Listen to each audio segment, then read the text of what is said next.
So, picture this. What if we could build a city that doesn't just pollute the air, but actually cleans it? Well, China is betting a staggering $50 billion on that exact idea. It's a radical experiment in urban design that, honestly, could change the world. So let's dive in and see how they're trying to turn science fiction into a real-life city. And this quote right here, it really nails the core of the problem, doesn't it? Our modern cities, they're kind of in crisis. They're these massive heat islands, literally choking on their own emissions. But what if tearing everything down isn't the solution?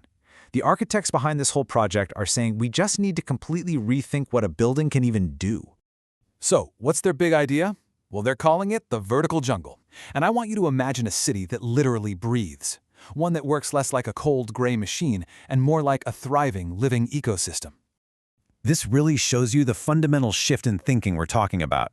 On the left, you've got the city as we know it, a smog-heavy industrial hub. And on the right, you've got the goal, an oxygen-producing organism.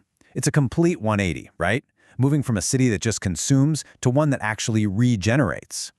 And let's be super clear here, a vertical jungle is so much more than just a city with a few nice parks. It's a genuinely bioengineered metropolis.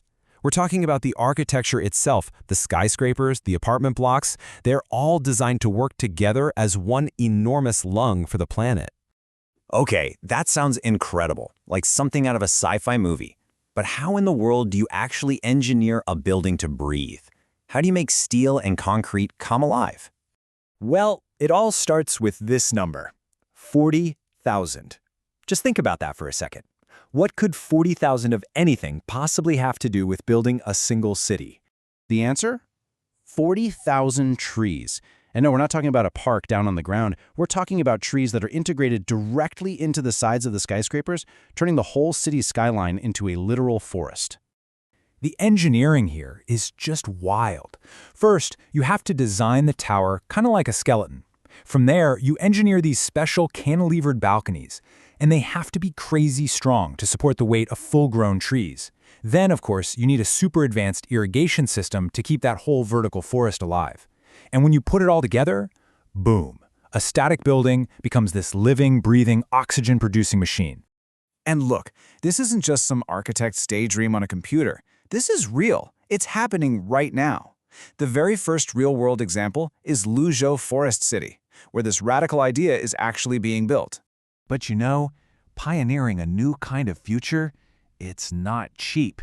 In fact, we're talking about a financial risk so massive, it's nothing less than a $50 billion gamble.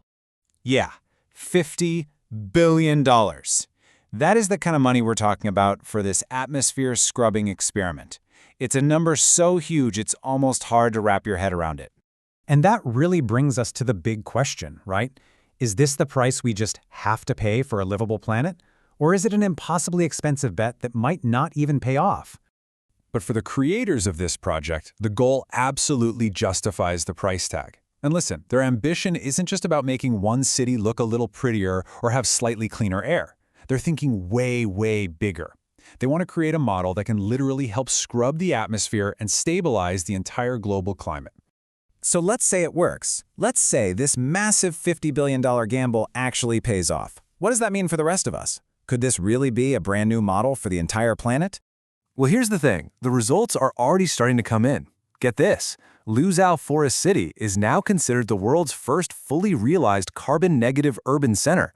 That means it actually absorbs more carbon dioxide than it produces. So this isn't a what-if anymore. It's working proof that this can be done. And if you just zoom out and think about it, the implications for the whole planet are just huge. Imagine if we could replicate this model all over the world. You'd have entire cities acting as massive lungs, becoming active oxygen producers, and helping scrub carbon from the atmosphere on a scale we've never even imagined before. So, this leaves us with one last, kind of amazing thought. We're all used to looking at a city skyline and thinking of industrial power, right? Of concrete and steel. But what if? What if we're on the verge of a future where we look up at our skyscrapers and we see life, see the very things that are keeping our planet breathing?